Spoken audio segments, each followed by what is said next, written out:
오늘 아침에 기도의 자리에 오신 여러분들 환영합니다. 오늘 하루도 주님의 큰 축복이 있기를 주님의 이름으로 기도합니다. 우리 이제 다시 요셉의 이야기로 돌아왔습니다. 요셉. 자, 요셉은 정말 거센 시련을 맞이하여서 보디발의 종이 되었죠.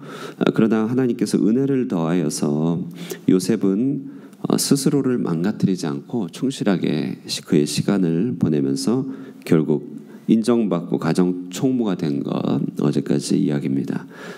그런데 바로 그 위치에서 이제 문제가 발생하는데요. 그것은 보디발의 아내가 요셉을 이제 과도하게 좋아하는 것이죠. 요셉을 유혹하는 것입니다. 그녀는 노골적으로 요셉에게 죄짓기를 요구하더니 그것이 통하지 않자 이제 집에 홀로 남겨져 있는 요셉을 강제로 끌어들입니다. 수십 년 전에 왕궁에서 아브라함의 처 사라를 그 외모를 보고 끌어들이더니 이제는 이 귀족집의 이 안주인이 요셉을 미혹하고 끌어들입니다. 애굽이 어떤 곳인지를 단적으로 보여주는 장면이라고 할 수 있겠죠. 자, 요셉은요 이 유혹을 아주 적극적으로 피하는데요. 이제 여자가 그의 옷을 붙들자 옷을 버려두고 나갑니다. 오늘 12절이죠. 그 여인이 그의 옷을 잡고 이르되 나와 동침하자. 그러나 요셉이 자기의 옷을 그 여인의 손에 버려두고 밖으로 나가매. 이렇게 요셉이 아주 적극적으로 피하는 장면입니다. 이 요셉을 깨워 이제 그와 동침하기를 바라는 이 여인의 한때 호감은 이제 세찬 모멸감으로 바뀌게 됐죠. 그리고 죄 없는 이 젊은이 창창한 인생을 어떻게 곤두박질하고 망하게 되는지 기획하고 조금도 그것을 개의치 않는 아주 여인의 잔인함으로 뒤바꾸게 되는 모습이 등장합니다. 여기 눈에 보이는 이 요셉의 행동은요 12절에 보면 도망, 밖으로 나감, 버려두고 밖으로 나갔다 이런 표현이 있죠. 버려두고 밖으로 나감. 오늘 버려두고 밖으로 나간다. 이거 한번 묵상해 보기를 원하는데요. 자, 우리가 죄를 털어버리지 못하는 이유들, 도움이 안 되는 행동을 반복하는 이유는요, 이 미련함 때문이죠. 미련 때문입니다. 우리가 벗어나지 못하는 일들, 우리는 과감하게 버려두고 바깥으로 나가야 됨을 오늘 본문은 잘 보여주고 있습니다. 생각해 보면요, 롯의 아내가 소돔과 고모라 거기에 고독히 서 있는 소금 기둥이 된 이유도 이것을 못해서 그렇습니다. 버려두고 바깥으로 나가는 것, 이걸 못해서 그렇죠. 반면에 예수님의 그들이 제자가 될 수 있었던 이유는요, 바로 또 이 한 가지입니다. 그물을 버려두고 예수를 쫓아나간 것이죠. 자, 버려두고 바깥으로 나간다. 굉장히 중요한 신앙 행동의 한 가지 원리입니다. 버려두고 나간다. Let things go on. 자신을 묶고 있는, 사로잡고 있는 일들은 그것이 알아서 될 것이고 나는 거기서 빠져나온다 하기 위해서 우리는 버려두고 도망가야 돼. 버려두고 나가는 것이죠. 예수님도 이 하루의 염려를 얘기하면서 이렇게 얘기합니다. 하루의 염려는 그날의 족하다. 내일 일은 내일이 염려할 것이고 너는 거기서 버려두고 나와라. 이렇게 얘기를 하고 있는 것이죠. 아브라함은 본토 친척 아비의 집을 버려두고 나왔다. 이렇게 할 수 있습니다. 자, 그러므로 이 버려둔다는 것, 버려두고 나온다는 것은 우리는 주권자가 아님을 고백하는 것입니다. 나는 상황을 다 통제할 수 없고 다 책임질 수도 없습니다. 만물을 통제하는 이는 하나님이고 만물은 하나님의 뜻대로 갈 것이요. 내가 염려한다고 키를 한 자나 더 할 수 없을 것이니 나는 버려두고 나간다. 오늘 요셉이 그것을 한 것이죠. 내가 이 상황 다 통제할 수 없고 다 컨트롤할 수 없고 다 막아설 수 없다. 그러니 옷을 버려두고 나간 것입니다. 버린다는 것은 승산 없는 진흙탕 싸움에서 멈추는 것입니다. 스톱하는 것입니다. 포기하는 것입니다. 아브라함이 롯과 선택권을 놓고 다투는 것, 이것 승산 없는 게임이죠. 누가 이겨봐야 다 모두가 지는 제로섬 게임입니다. 아브라함은 그 상황을 버려두고 나왔죠. 그래서 그럼으로써 선택권을 줄 수 있었습니다. 요셉이 여인과 신랑이 한다. 이미 시작부터 진 것이죠. 그냥 버려두고 나간 것입니다. 자, 이처럼 버려두고 나가는 것들은 신앙생활에 있어서 굉장히 중요한 한 가지 방법입니다. 쉽게 말해서 중요한 신앙의 전술 전략인데요. 36개 도망치는 거예요. 오늘 본문 다시 12절 보실까요? 그 여인이 요셉이 그의 옷을 자기 손에 버려두고 도망하여 나감을 봤다. 도망. 신앙 여정에서 거의 대부분 도망은 비겁한 회피입니다. 우리는 도망치면 안 됩니다. 뒤로 물러서면 안 되지만 죄의 유혹에 대해서, 어제의 살이에 대해서, 내 삶을 붙들어매는 어제의 익숙한 관습에서 대해서는 맞붙어 싸우지 말고 도망치는 것이 상책이다라고 하는 것입니다. 우리 많은 준비해야 됩니다. 예배할 준비, 기도할 준비, 섬길 준비, 물러서지 않고 주의 길을 갈 준비들 해야 되지만 도망칠 준비도 해야 된다는 것이죠. 지는 것 같지만 이기는 것입니다. 죄의 자리에 머물기를 거부하고 도망쳐야 됩니다. 죄의 생각과 유혹이 나를 부르는 곳에서 급히 도망칠 준비가 돼야 됩니다.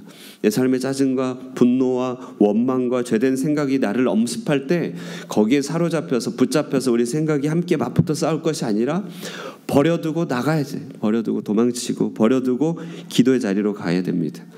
이런 경험도 얼마나 많이 하는지 모릅니다. 고민하고 염려하고 너무나 머리가 복잡해서 풀리지 않을 때요, 그거 붙잡고 씨름하는 거 아무런 도움 안 되죠.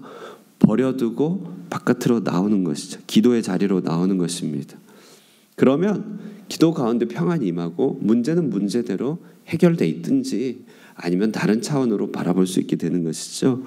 구시대의 악한 행습으로부터 우리가 벗어나 단계적으로 자라가기 위해서 우리는 꼭 필요한 것이요, 어제의 생각들, 익숙한 생각들 맞붙어 싸울 것이 아니고 버려야 되는 것이죠. 도망쳐야 됩니다. 우리는 오늘 도망이라는 중요한 삶의 원리를 한 가지 배웁니다. 도망쳐야 될 때가 있는 것입니다. 오늘 하루 우리 삶에 미련하게 밥부터 싸우지 말고 도망칠 일들을 분별할 수 있게 바랍니다. 내 삶의 어떤 부분에서 도망쳐야 될 것인가, 우리 도망하여서 정말 그것들은 하나님께로 맡겨드리고 우리는 하나님 앞으로 도망갈 수 있는 하루가 되기를 바랍니다. 자, 그런데 오늘 이 일로 인하여 요셉은 이제 억울하게 누명을 쓴다는 것이죠. 자, 보디발은 심히 노하여서 요셉을 옥에 가두었습니다.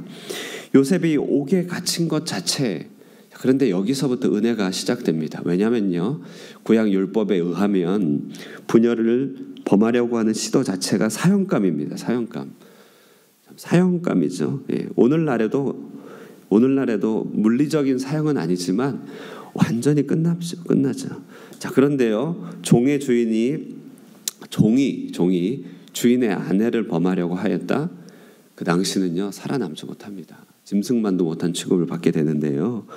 그런데 오늘 이 요셉이 사형을 면하고 도리어 왕의 죄수가 갇히는 이 보디발이 이렇게 왕의 죄수, 그러니까 보디발의 관할하에 있었던 왕의 죄수를 가두는 감옥에 갇혔다는 것, 그것은 보디발이 요셉에게 은혜를 베풀었다는 것을 말합니다.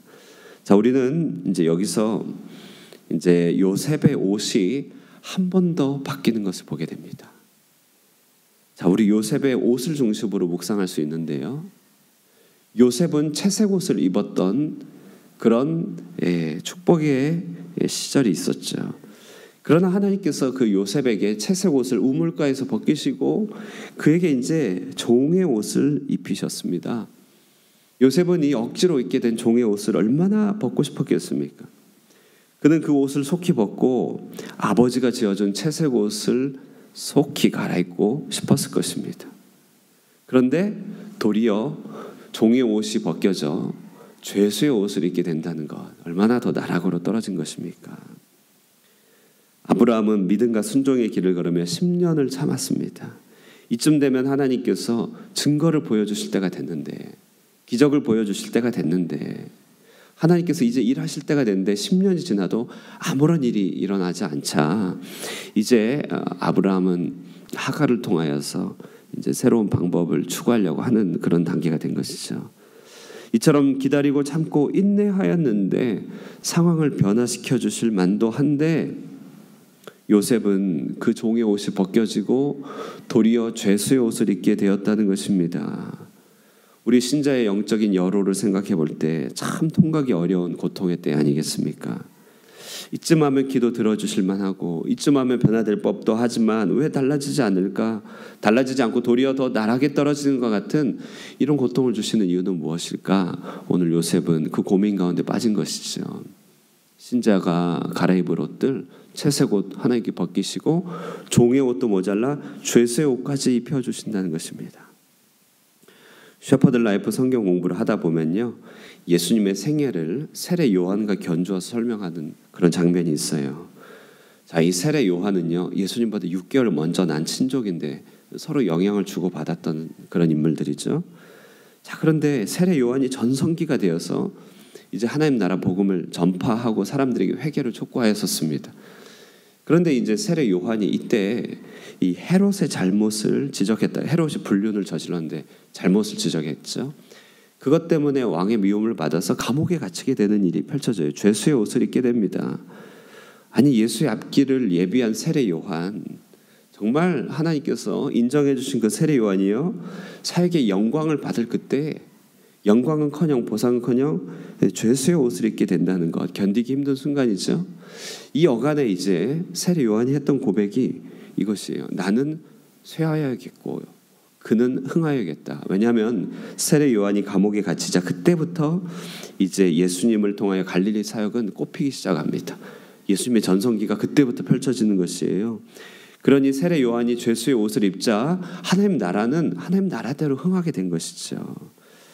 자, 신자가 요셉과 같이 그 기대했던 채색 옷이 벗겨지고 도리어 종의 옷, 죄수의 옷을 입을 때요, 어려움을 통과하는 것 굉장히 힘든 일이지만 그러나 기억해야 될 것은 하나님 나라의 전성기는 오히려 그때 임한다는 사실을 꼭 기억해야 됩니다. 우리 겉사람은 후패하나 속사람은 날로 새롭다 얘기합니다. 내 육신으로 기대했던 내 채색 옷은 도로 입은 것은 아니지만, 그래서 내가 죄수의 신분에 처한 것처럼 비참하지만 도리어 그 속에서 예수의 영이 살아나게 되어서 나라고 하는 갈릴리를, 나라고 하는 이 가버나움을 예수가 다스리게 된다면 그것은 하나님께서 원하시는 일 아니겠는가. 우리가 정말 그 길 위에서 낭망하지 않고 제대로 서 있을 수만 있다면요, 우리는 기도의 사람으로, 말씀의 사람으로, 하나님의 종으로 정말 거듭나게 되는 분기점이 되는 것, 바로 이때입니다. 채색 옷은 비록 벗겨졌지만, 죄수 옷을 입지만, 그러나 우리의 속사람은 날로 새로운 것이죠. 오늘 생명의 삶 큐티 본문 뒷면의 묵상글을 보면 존 메가더 목사님의 자족 연습이란 책이 소개되는데요, 거기에 이 한 구절이 소개되고 있습니다. 이런 말이에요. 잘못된 상황 때문에 망한 사람은 없다. 그러니까 잘못된 상황 때문에 망한 사람은 적다. 그러나 그것에 대한 잘못된 대응으로 망하는 사람은 많다. 이런 말을 하죠. 잘못된 상황, 다시 말해 죄수의 옷을 입은 그 자체 때문에 망하는 것은 아니다. 그러나 그것을 어떻게 바라보고 어떻게 반응하느냐가 그로 하여금 멸망과 성공을 가로지르는 분기점이 된다. 오늘 요셉은요, 채색 옷이 벗겨져 종의 옷을 입었고 그것도 모자라 죄수의 옷을 입었습니다. 그러나 그 겉사람은 후패하였지만 속사람은 날로 새로워졌죠. 요셉에게는 그 삶의 증거로서 감옥에서도 은혜를 더하여 형통케 하신 은혜를 보게 되었습니다. 앞길이 꽉 막혀도요, 정말 주 안에서 기도가 살아있고 주를 의지하는 것이 살아있으면요, 물 흐르듯 한 공급은 멈추지 않더라고요. 하나님의 놀라운 은혜는요, 정말 그때 더 있는 것이죠. 까마귀를 보내주시는 것 같은 하나님의 손길이 반드시 있게 됨을 보게 됩니다. 하나님은 이러들 때, 더 연약해질 때 우리와 함께 하신다. 우리를 더욱 도우신다는 사실을 꼭 기억해야 됩니다. 우리 이제 어렵다는 이야기 많이 듣게 됩니다. 베트남 상황, 생산 공장으로서 참 어려운 여건들이 이제 많이 펼쳐지는 것 같은 어려운 때죠. 어려운 때는 언제든지 우리가 통과할 수 있는 때 아니겠습니까? 이때 우리의 반응이 중요한데요. 우리는 이때 채색 옷을 기대하여 베트남에 왔습니다. 그러나 하나님께서 우리에게 종의 옷, 죄수의 옷을 입히는 것 같은 이 순간이 있다 할지라도 이때 더 하나님이 우리와 가까이 하시는 것들 맛볼 수 있는 절호의 기회입니다. 하나님의 공급은 멈추지 않습니다. 하나님은 함께 하십니다. 그러므로 바로 이런 상황들 가운데 우리가 더욱 그리스도로 옷 입기를 사모할 때 하나님의 살아계심을 바라보게 될 줄로 믿습니다. 잠시만 견디면 하나님의 놀라운 회복이 있는 것입니다. 우리는 그 하나님의 역사를 기대하면서 오늘도 기도로 우리 스스로를 주님 앞에 올려드리며 우리 하늘꿈교회를 위해서 기도하고 이 땅의 교민들을 위해서 함께 기도하는 복된 아침 되기를 주님의 이름으로 축원드립니다. 기도하겠습니다. 참 좋으신 하나님 아버지, 은혜와 사랑 감사합니다. 주님의 은혜를 받은 주님의 사랑하는 종 요셉이 그 감옥에서 고통하는 것들을 바라보게 됩니다. 하나님, 이 일이 그 죄를 짓기를 포기하고 그 도망침으로 말미암아 그의 심령을 주님 앞에 지켜낸 결과임을 생각할 때 때로는 하나님 더욱더 낭망이 되고 하나님을 잘 믿는 것이 무엇인지 고민하게 됩니다. 하나님, 그러나 우리가 채색 옷이 벗겨지고 종의 옷을 입고 죄수의 옷을 입는다 할지라도 그 가운데 우리 겉사람은 후패하나 속사람은 날로 새롭다는 하나님의 진리를 기억해 보게 됩니다. 우리 연약할수록 더욱더 하나님 함께하여 주시고 물 흐르는 듯한 하나님의 공급은 멈추지 않사오니 더욱더 믿음을 가지고 기도의 사람으로 거듭나게 하여 주시고 이때를 잘 견디고 인내하여서 하나님의 살아계심을 더욱더 분명히 증거하는 복된 주의 백성 되도록 축복하여 주시옵소서. 하나님, 우리 하늘꿈교회를 늘 지켜주시고 하나님, 어려운 여건 가운데 있는 모든 성도의 형편 가운데 함께하여 주시며 동행하여 주시고 믿음 잃어버리지 않고 더욱더 주님 앞에 나아와 하나님께 예배하고 경배하는 귀하고 복된 하나님의 사람으로 거듭날 수 있도록 축복하고 인도하여 주시옵소서. 오늘 이 아침에 기도 가운데 함께하여 주시고 각각의 처소에서 예배하며 기도하는 주의 백성들 돌아보아 주시며 하늘의 손길로 붙들어 주시옵소서. 하루를 주님 앞에 의탁드렸고 예수님의 이름으로 기도드리옵나이다. 아멘. 우리 말씀 생각하시면서 기도하시고요. 우리 자신과 교회를 위해서 기도하시고 돌아가도록 하겠습니다.